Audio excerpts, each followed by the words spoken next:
Hello students, मैं doctor Gauri Bhatnagar. Sanskrit tutorials में आपका स्वागत है। पिछले वीडियो से हमने कादम्बरी शुकनाशोपदेश का प्रारंभ किया था जो कि महाकवि बाण भट्ट की रचना है। इसी में आगे देखेंगे। शुकनाश के पास चंद्रापीठ जाता है, उसका युवराज अभिषेक होने वाला है। उससे पहले वो शुकनाश जो उनका प्रधानमंत्री है उनके पास मिलने जाता है, तो वो उसको उपदेश देते हैं। उससे ही संबंधित है ये पूरा शुकनाशोपदेश। तो देखें, अजस्रम अक्षपावसान अप्रबोधा घोरा च राज्य सुख सन्निपात निद्रा भवती इत्यतः विस्तृण अभिधीयसे। यहाँ पे शुकनाश कह रहा है कि राज्य सुख सन्निपात निद्रा, राज्य रूपी सुख की, राज सुख रूपी सन्निपात निद्रा जो है, सन्निपात कहते हैं जिसको हम लोग कहते हैं पैरालिसिस हो जाना, उसको सन्निपात कहते हैं हिंदी में। कोमा में चला जाना इसको कह सकते हैं। तो राज्य सुख रूपी सन्निपात की जो निद्रा है वो घोरा चवा अत्यधिक भयंकर होती है, जो अजस्रम क्षपावसान निरंतर रात्रि के व्यतीत हो जाने पर भी, बीत जाने पर भी प्रबोधा जागरण नहीं होता। अर्थात राज सुख से उत्पन्न सन्निपात रूपी निद्रा नींद इतनी भयंकर होती है कि लगातार रात के बीत जाने पर भी जागरण नहीं होता। अर्थात कि राज सुख जो भोग लेता है उसकी निद्रा वो राज सुख में इतना लिप्त हो जाता है कि आगे अगर राज सुख वो प्राप्त ना भी हो, अर्थात उसके ऊपर कोई संकट आ जाता है, तो भी वो उस निद्रा से बाहर नहीं आ पाता। इत्यतः इस कारण से विस्तरेण अभिधीय से विस्तार के साथ बताया जा रहा है, कहा जा रहा है। ये शुकनाश जो है वो चंद्रापीठ को कह रहा है। क्या कहा जा रहा है इसको अब देखेंगे। गर्भेश्वर तम अभिनव यौवन तम अप्रतिम रूपत्वम आमानाम शक्तित्व चेती महतीयम खलु अनर्थ परंपरा। अब ये कहता है गर्भेश्वरत्वम, गर्भ से ही, गर्भावस्था से ही, ऐश्वर्यत्वम, ईश्वरत्वम इस ऐश्वर्य, अभिनव यौवनत्वम, अभिनव युवावस्था, सुंदर युवावस्था, अप्रतिम रूपम, रूपत्वम अप्रतिम सौंदर्य, अद्वितीय सौंदर्य, अमानव शक्तित्व चा और अमानवीय शक्ति, ये महतीयम खलु अनर्थ परंपरा, ये सारी ही अनर्थ की परंपरा है, अनर्थ को लाने वाले हैं। क्या क्या चीजें? ऐश्वर्य, गर्भावस्था से ऐश्वर्य की प्राप्ति हो जाना, क्यों? क्योंकि वो राजा का पुत्र, ऐश्वर्य है ही उसके पास। अभिनव सुंदर युवावस्था, सुंदर है, युवावस्था में है। अप्रतिम अपरूप, और उसका सौंदर्य भी सुंदर भी है, वो मीन्स उसको वो देखने में भी बहुत अच्छा सुंदर है। और अमानवीय शक्ति, क्योंकि राजा का पुत्र है और अच्छी प्रकार शारीरिक और मानसिक दोनों ही शक्तियों से युक्त है। तो कहते हैं ये चारों चीजें अनर्थ की परंपरा है, अनर्थ लाने वाली हैं। सर्वाविनयाम एषाम आयतनम किमुत्समय, ये सभी एषाम, ये सारी अलग अलग भी अविनय अनर्थ युक्त हैं। किमुत्समय, तो इनके एक साथ हो जाने पे तो कहना ही क्या, मतलब इनमें से चार में से अगर एक एक भी किसी के पास है तो भी वो अनर्थ की परंपरा लाने वाली है, अनर्थ देने वाली है। तो जहाँ पर ये चारों उपस्थित हो जाते हैं वहां पर तो कहना ही क्या। किस लिए कह रहे हैं? क्योंकि चंद्रापीठ के पास चारों ही बातें हैं। क्यों? ऐश्वर्य भी है, युवावस्था भी है, सौंदर्य भी है और अमानवीय शक्ति भी, क्योंकि राजा का पुत्र है, राजकुमार है। यौवनारंभे च प्रायः शास्त्र जय प्रक्षालनम निर्मलापि कालुष्यम उपयाति बुद्धि। अब ये कह रहे हैं कि यौवनारंभे च, और युवावस्था के आरंभ होने पर प्रायः अधिकांशतः बुद्धि, मनुष्य की बुद्धि, शास्त्र जल प्रक्षालन निर्मलम अपि, शास्त्र रूपी जल के प्रक्षालन से, मतलब निर्मल होने पर भी, मीन्स शास्त्र अध्ययन करने से निर्मल होने पर भी, स्वच्छ होने पर भी, कालुष्य उपयाति, कलुषता को प्राप्त हो जाती है, मलिनता को प्राप्त हो जाती है। मीन्स युवावस्था में प्रायः जो मनुष्यों की बुद्धि है, भले ही वो कितने भी शास्त्र अध्ययन कर लें, फिर भी कहीं ना कहीं कुछ गलत हो जाने पर क्या होता है? बुद्धि मलिन हो जाती है। तो युवावस्था का आरंभ होने पर प्रायः मनुष्यों की बुद्धि शास्त्र रूपी जल के प्रक्षालन से निर्मल होने पर भी, स्वच्छ होने पर भी कलुषता को प्राप्त हो जाती है, मलिनता को प्राप्त हो जाती है। अनुचित धवलता धवलतापि सरागे भवति यूनाम दृष्टि, यूनाम युवकों की दृष्टि, यून कहते हैं युवकों, युवकों की दृष्टि। अनुचित धवलतापि, अनुचित धवल होने पर भी, मीन्स स्वच्छ होने पर भी, सरागे भवति मीन्स धवलता को, स्वच्छता को ना छोड़ने पर भी राग से युक्त, राग वैसे लाल रंग कहते हैं, राग से युक्त हो जाती है। यहाँ क्या मतलब हुआ कि युवकों की दृष्टि धवलता को ना छोड़ने पर भी अर्थात शुद्धता को ना छोड़ने पर भी राग से युक्त हो जाती है अर्थात आसक्ति से युक्त हो जाती है। अपहरति च वात्य शुष्क पत्रम समुद्भूत रजो भ्रांतिर अति दूरम आत्मेच्छया यौवन समय पुरुषा प्रकृति।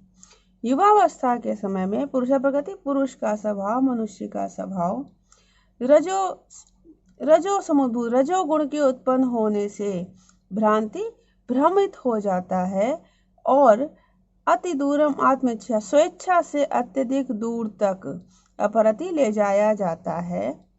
युवावस्था के समय मनुष्य का स्वभाव रजोगुण के उत्पन्न होने से भ्रमित होने के कारण आत्मेच्छा, अपनी इच्छा से अति दूर प्रति, अत्यधिक दूर तक उसी प्रकार प्रति ले जाया जाता है जैसे कि वातेव, तेज हवा या आंधी, शुष्क पत्रम, सूखे पत्रों को अति दूरम, दूर तक ले जाती है।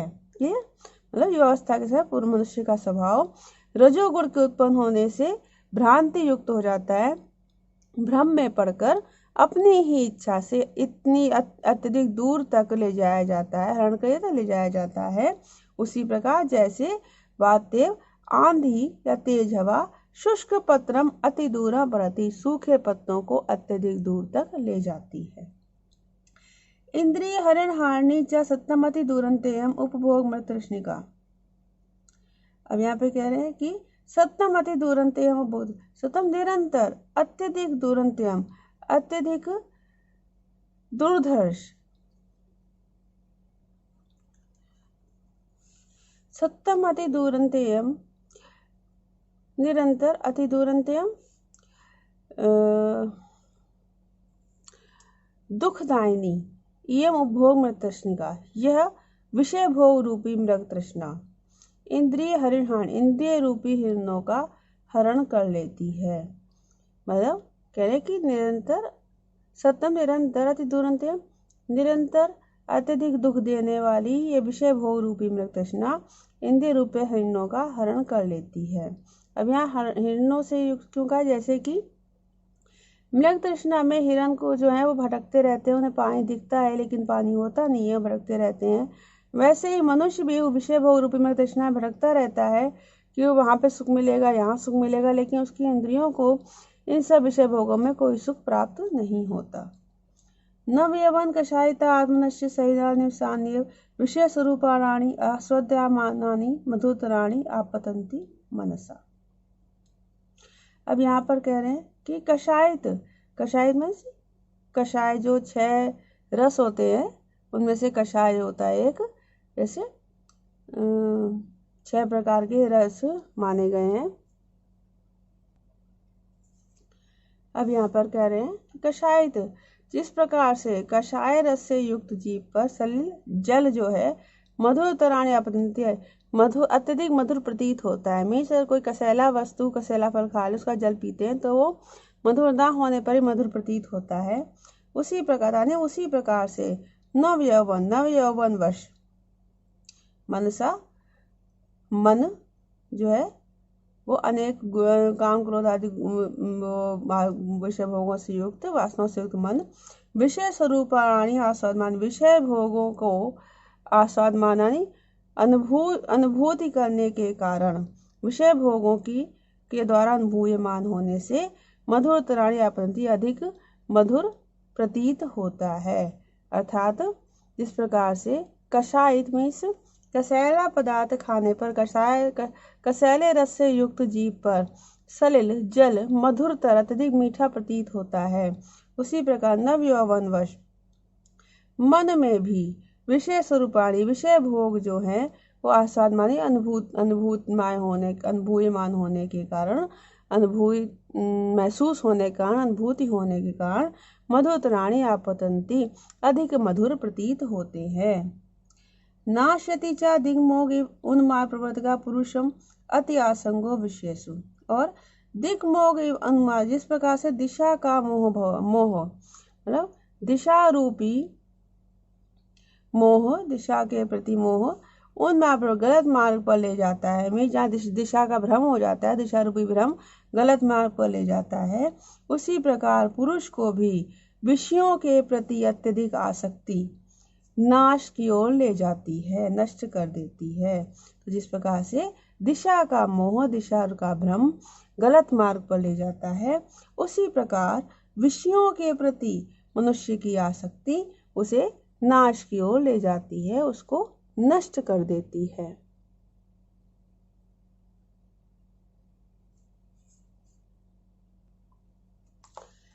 आगे कहते हैं भाव दृशाय भावंती भाजनानी उपदेशानाम। अब कहते हैं कि भाव दशा तुम्हारे समान लोग ही उपदेशानाम भाजनानी भवंती, उपदेशों के पात्र होते हैं। क्योंकि स्फटिक मणि अपगत मले मीन्स मल से रहित तथा स्वच्छ स्फटिक मणि में जिस प्रकार से रजनी कर चंद्रमा की किरणें गभस्तयो वसंती बिना किसी परेशानी अनायास ही प्रवेश कर जाती हैं, वैसे ही दोबारा से लेंगे अपगत मले मनसी, स्वच्छ मन में उपदेश रूपी गुण सुखेन विशंति, सुख पूर्वक प्रवेश करते हैं। इसमें अधिकतर कई शब्दों के दो अर्थ लिए जाएंगे, मतलब शेष अलंकार आप समझ सकते हैं कई जगह पर है, तो कई जगह पर हर बात के 2 बार अर्थ लिए जाएंगे। जैसे कि यहाँ पर लिया गया कि क्योंकि अपगत मले, जिस प्रकार से अपगत मले स्वच्छ स्फटिक मणि में रजनी कर अवस्थ्य विशंति, चंद्रमा की किरणें आसानी से प्रवेश कर जाती हैं, उसी प्रकार से अपगत मले मनसी, स्वच्छ मन में उपदेश के गुण सुखपूर्वक प्रवेश कर जाते हैं।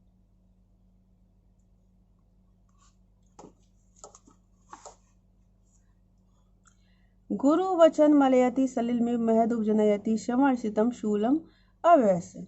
अब यहाँ कहते हैं कि गुरु का उपदेश वचन जो है वो अमलयति मंगलकारी होने पर भी, मंगल देने वाला होने पर भी, कल्याणकारी होने पर भी, अभव्यस्य मीन्स असाधु दुष्ट मनुष्य के समर्थम कान में स्थित होने पर, सलिलम जल के समान, शूलम महद उपजयति अत्यधिक शूल उत्पन्न करता है। मतलब जैसे कान में जल पड़ जाता है अगर तो अत्यधिक कष्ट होता है, वैसे ही वो कह रहे हैं कि जो दुष्ट व्यक्ति होता है उसको अगर गुरु उपदेश वचन देता है तो वो उसके कान में शूल की तरह चुभता है। तो गुरु वचन आवलयति, गुरु का उपदेश वचन आमलयति कल्याणकारी होने पर भी, अभव्यस्य असाधु मनुष्य के, नीच मनुष्य के समस्तम कान में स्थित होने पर, सलिलम इव जल के समान, महद शूलम उपजयति अत्यधिक शूल उत्पन्न करता है, अत्यधिक कष्ट उत्पन्न करता है। इतरस्य तो किंतु इससे भिन्न अर्थात सज्जन व्यक्ति के तो करण एव हाथी के समान, हाथी के शंखाभरण मानम, हाथी के कान में, हाथी के शंख रूपी शंख में आभरण कर्णाभरण के समान, आनंद शोभा समुदयम मुख की अत्यधिक शोभा को उत्पन्न करता है। क्योंकि वही उपदेश जो है वो इतर से तो इनसे भिन्न, अभ्यवस्य यहाँ का है नीच व्यक्ति, तो इनसे भिन्न कौन हो गए? सज्जन हो गए।